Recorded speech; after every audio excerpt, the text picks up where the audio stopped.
You've been lied to, not in whispers, but in the very tone of every moral lesson you were raised on. They told you, work hard, be nice, and life will eventually reward you. But what if that promise was never meant for you? What if it was just a leash, meant to keep you compliant, predictable, and small? Machiavelli didn't write for kings. He wrote for those tired of being ruled. He didn't glorify evil. He exposed reality, and the reality is brutal. This world doesn't care about your effort. It responds to your leverage. The myth of hard work was sold to you like a religion, but the people in power never practiced it the way you were told to. They didn't wait patiently. They engineered perception, controlled silence, and struck strategically. If you're still playing by rules that no one else follows, then you're not working hard. You're working blind, and that is why you lose. This isn't a call to stop striving. It's a call to stop serving. Because the world doesn't reward virtue, it rewards visibility, value, and violence, strategic silent violence. And if that offends you, ask yourself, who benefits when you stay offended? 1. Hard work is a tool, not a strategy. They told you hard work was the answer. They never told you it was someone else's shortcut. You were handed a shovel and told to dig your way to success, while others were born into elevators. They said, stay late, show up early, grind harder. And maybe you did, but your reward? More silence, more expectation, less appreciation. Hard work on its own is not noble. It's convenient for those who profit from your exhaustion. It makes you predictable, dependent, controllable. And Machiavelli saw it for what it is, a virtue invented by the powerful to keep the useful compliant. You think you are building something, but you're not building your kingdom. You're expanding theirs. This world doesn't operate on merit. It operates on narrative, on advantage, on positioning. The man who works the hardest rarely makes the rules. He follows them, and usually he doesn't even know who wrote them. Let's be clear, hard work isn't the problem. Blind work is. Effort without direction is movement without meaning. Labor without leverage is a sacrifice without return. You're trading your time like a beggar trades coins, hoping someone notices. They won't. They've engineered a system that celebrates your struggle, not your outcome. You burn yourself out and they call you a team player. You go unpaid over time and they call it loyalty. Meanwhile, the man who delegates manipulates perception and speaks the loudest about things he barely understands. He climbs because perception beats perspiration every time. So stop chasing recognition through sacrifice. Start engineering value through presence. The question isn't, did I work hard? It's, did I build power? Work is a tool, and tools are only as powerful as the hand that directs them.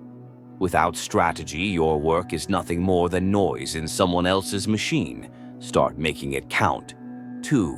The lie of moral compensation. They told you being good would balance the scales, that if you gave your best, life would give back, but it never did. That's not because you weren't worthy. It's because morality isn't currency in this economy. Leverage is. You've been operating on a lie so old it feels like truth, that if you suffer with integrity, the universe owes you peace. But the world isn't listening, it's calculating. You were taught to help without question, forgive without limits, and serve without expectation. And when your reward never arrived, they told you to be patient, to keep believing, to suffer more elegantly. But pain doesn't build thrones, power does, and power is never handed to those waiting for justice. Moral compensation is a myth sold to the obedient. They want you to believe that your virtue is enough, because as long as you believe that, you won't question why those with no virtue rule you. Machiavelli never preached cruelty. He simply removed the blindfold. He knew that those who expect fairness from a world built on advantage are not good. They're unprepared. This doesn't mean you discard your ethics. It means you stop confusing them with protection. Goodness without clarity invites exploitation. Nobility without boundaries becomes servitude, and forgiveness without consequence turns into a loop of self-erasure. You don't get extra credit for suffering silently. The world doesn't keep score the way you do.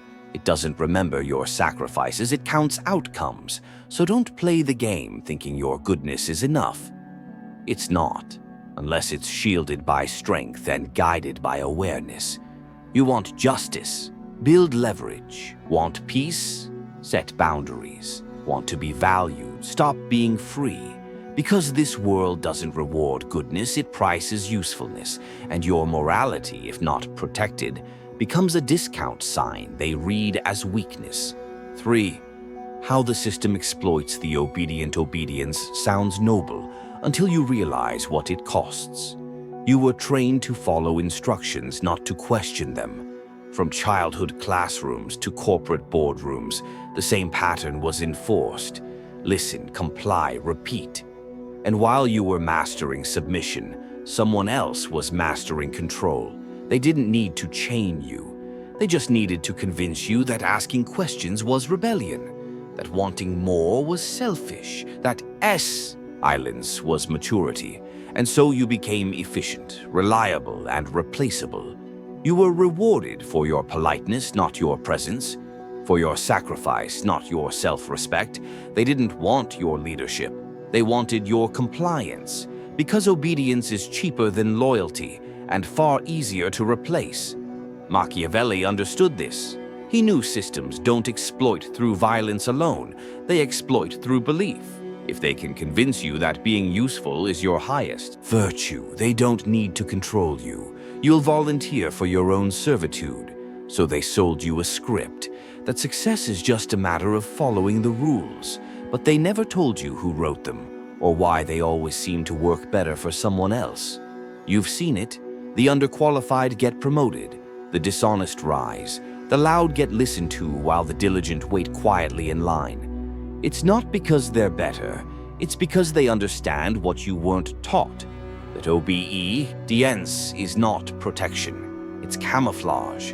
It makes you disappear when you most need to be seen. The system is not broken, it was built this way, built to reward visibility, not virtue, initiative, not compliance. And if you continue to obey without understanding the game, you will be outplayed every time. You don't need to rebel. You need to awaken, quietly, strategically, intentionally. Because the most dangerous player isn't the one who screams, it's the one who sees the T, rap, and stops walking. Start there. 4. Strategic value versus emotional labor. You've been giving everything, your time, your energy, your loyalty. But giving doesn't mean growing, especially when the value you're offering is invisible to those who take it.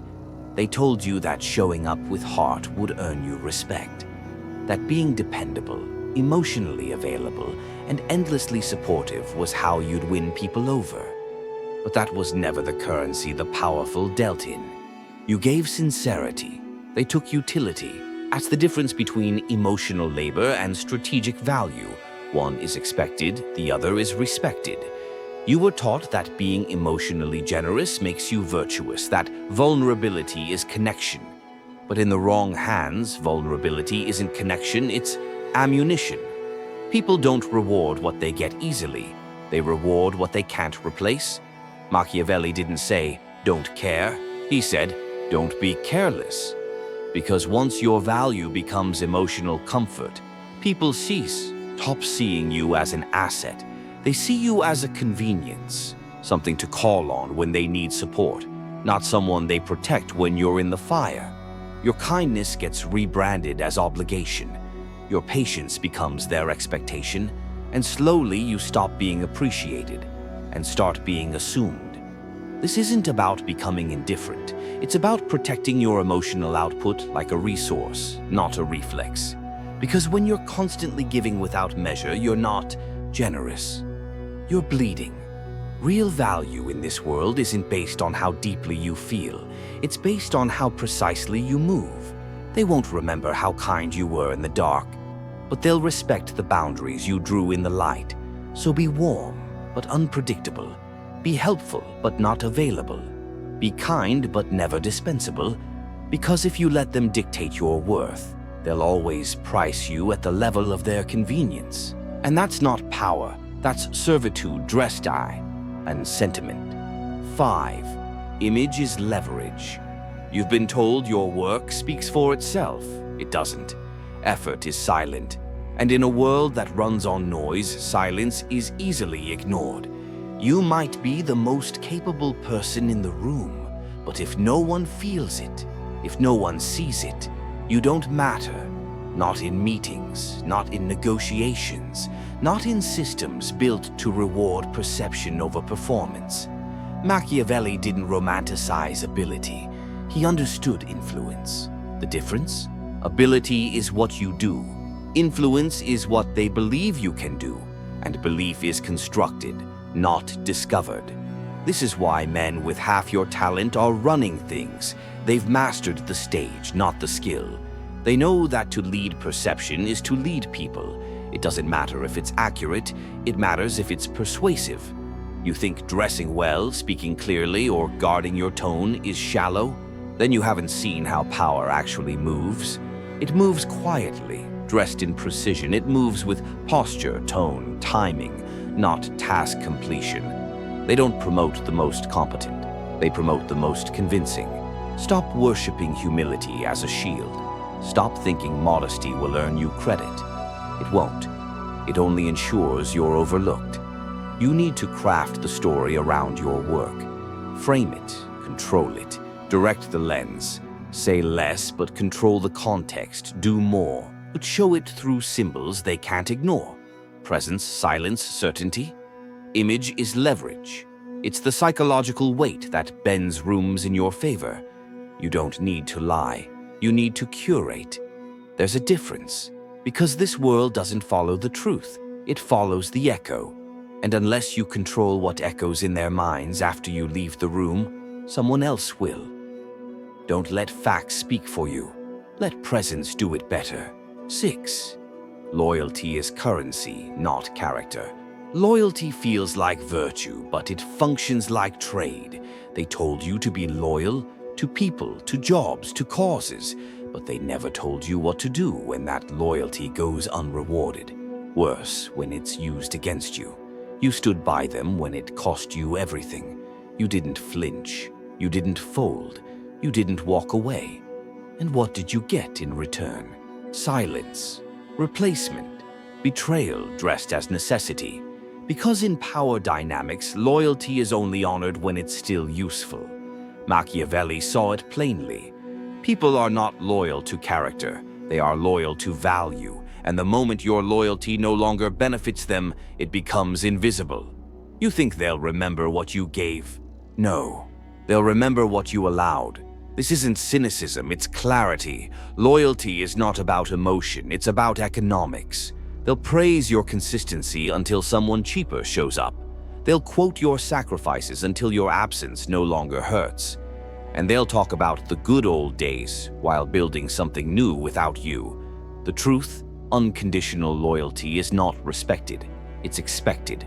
Once expected, it loses its meaning. It becomes background noise, always there, never valuable. So be loyal, but not blindly. Give your loyalty to those who earn it, not to those who assume it. Attach it to people who would bleed if you walked away, not those who shrug and move on. And when the time comes, don't hesitate to withdraw it, not as punishment, as strategy. Because your loyalty is not who you are, it's what you owe.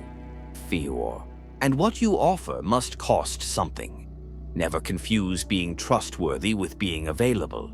Never confuse being dependable with being dependent. The most dangerous kind of loyalty is the one that keeps you from evolving. So protect your growth. Let them call you disloyal if they want. Just make sure they feel the loss when you're gone, because that's when loyalty finally means something. 7. Control, not compliance, wins the game. They told you to be agreeable. They trained you to seek permission. They built entire systems around your willingness to say yes without resistance. And for a while, it worked. For them. Because compliant people are easy to manage, predictable, non-threatening. They don't disrupt. They don't question. They don't win. You've mistaken compliance for safety. You've told yourself that being liked is the same as being secure. But look around. The ones who rise are not the most obedient, they're the most calculated. Machiavelli never glorified rebellion for its own sake. He understood that the man who bends just enough to blend in but never enough to break has the greatest advantage. Control isn't about domination, it's about direction. You don't need to defy every rule, but you do need to stop worshipping them. Because rules were designed to create order, not success. And when order benefits others more than it serves, compliance becomes a trap. Your boss says, be patient. Your peers say, play fair. Society says, wait your turn. But your time is bleeding out while they recycle you into roles that were never meant to elevate you, only to contain you. Control begins where compliance ends. The moment you decide your energy is not a community resource, the moment you stop explaining your ambition as arrogance, the moment you realize that power doesn't come from being chosen, it comes from hitting like you already are. You want to change your outcomes. Stop waiting for signals, start sending them. Own your time like it's a throne, not a debt. Speak with the weight of someone who has nothing to prove. And above all, learn when to walk away, not in weakness but in signal. The strongest power play isn't confrontation, it's withdrawal. It's making your absence more expensive than your presence. The world expects you to comply. That's why control terrifies it. And once you stop asking what you're allowed to do, you'll finally start becoming someone they have no idea how to handle. You've bled for promises never kept. You've honored rules that others laugh at behind closed doors. But now you see it. Hard work alone doesn't win. Strategy does, visibility does, leverage does. Machiavelli warned you, if you serve without power, you become invisible. If you give without boundaries, you become replaceable.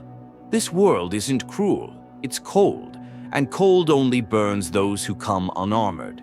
So no, you don't have to become ruthless, but you do have to become unready, unshakable, unbothered. Because they don't respect effort, they respect consequence. You're not here to be liked. You're here to become undeniable. So stop hoping for fairness and start crafting your presence. Stop over-explaining and start observing.